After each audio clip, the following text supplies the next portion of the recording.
मैं सर्वशक्तिमान परमात्मा के अस्तित्व को मानने से इनकार करता हूं। मैं नास्तिक इसलिए नहीं बना कि मैं अभिमानी हूं, पाखंडी या निरर्थक हूं। मैं ना तो किसी का अवतार हूं, ना ईश्वर का दूत, और ना ही खुद परमात्मा। मैं अपना जीवन एक मकसद के लिए न्योछावर करने जा रहा हूं, और इससे बड़ा आश्वासन भला क्या हो सकता है। ईश्वर में विश्वास रखने वाला एक हिंदू पुनर्जन्म में एक राजा बनने की आशा कर सकता है। एक मुसलमान या एक ईसाई को स्वर्ग में भोग विलास पाने की इच्छा हो सकती है। उसे अपने कष्ट और कुर्बानियों के बदले पुरस्कृत होने की कामना हो सकती है। लेकिन मुझे क्या आशा करनी चाहिए? मैं जानता हूं कि जिस पल रस्सी का फंदा मेरे गले में लगेगा और मेरे पैरों के नीचे से तख्ता हटेगा, वो मेरा अंतिम क्षण होगा। किसी स्वार्थ भावना के बिना, यहां या यहां के बाद किसी पुरस्कार की इच्छा किए बिना, मैंने अनासक्त भाव से अपने जीवन को आजादी के नाम कर दिया है। हमारे पूर्वजों को जरूर किसी सर्वशक्तिमान में आस्था रही होगी कि उस विश्वास के सच या उस परमात्मा के अस्तित्व को जो भी चुनौती देता है, उसे काफिर या पाखंडी कहा जाता है। चाहे उस व्यक्ति के तर्क इतने मजबूत क्यों ना हो कि उन्हें झुठलाना नामुमकिन हो, या उसकी आत्मा इतनी सशक्त क्यों ना हो कि उसे ईश्वर के प्रकोप का डर दिखाकर भी झुकाया नहीं जा सकता, और इसलिए ऐसे व्यक्ति को अभिमानी कहकर उसकी निंदा की जाती है।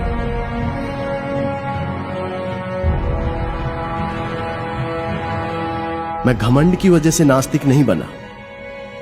ईश्वर पर मेरे अविश्वास ने आज सभी परिस्थितियों को मेरे प्रतिकूल बना दिया है, और ये स्थिति और भी ज्यादा बिगड़ सकती है। जरा सा अध्यात्म इस स्थिति को काव्यात्मक मोड़ दे सकता है, लेकिन अपने अंत से मिलने के लिए मैं कोई तर्क नहीं देना चाहता।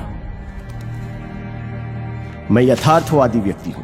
अपने व्यवहार पर मैं सिर्फ तर्कशील होकर विजय पाना चाहता हूं। भले ही मैं हमेशा इन कोशिशों में कामयाब नहीं रहा हूं, लेकिन यह मनुष्य का कर्तव्य है कि वो कोशिश करता रहे, क्योंकि सफलता तो संयोग और हालात पर ही निर्भर करती है।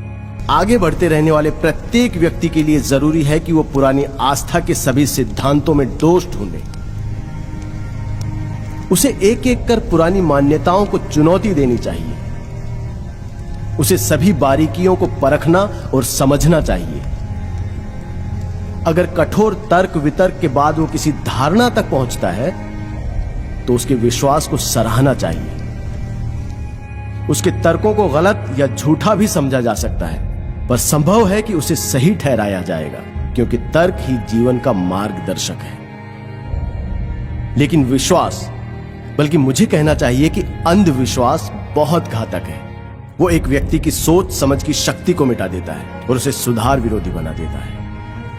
जो भी व्यक्ति खुद को यथार्थवादी कहने का दावा करता है, उसे पुरानी मान्यताओं के सच को चुनौती देनी होगी, और यदि आस्था तर्क के प्रहार को सहन न कर पाए तो वो बिखर जाती है। यहां अंग्रेजों का शासन इसलिए नहीं है क्योंकि ईश्वर ऐसा चाहता है, बल्कि इसलिए है क्योंकि उनके पास ताकत है और हम में उसका विरोध करने का साहस नहीं है। अंग्रेज ईश्वर की मदद से हमें काबू में नहीं रख रहे हैं, बल्कि वो बंदूकों, गोलियों, पुलिस और सेना के सहारे ऐसा कर रहे हैं, और सबसे ज्यादा हमारी बेपरवाही की वजह से। मेरे एक दोस्त ने मुझसे प्रार्थना करने को कहा। जब मैंने उससे अपने नास्तिक होने की बात कही, तो उसने कहा, जब तुम्हारे आखिरी दिन नजदीक आएंगे तब तुम यकीन करने लगोगे। मैंने कहा, नहीं मेरे प्यारे मित्र, ऐसा कभी नहीं होगा। मैं इसे अपने लिए अपमानजनक और नैतिक पतन की वजह समझता हूं। ऐसी स्वार्थी वजहों से मैं कभी प्रार्थना नहीं करूंगा।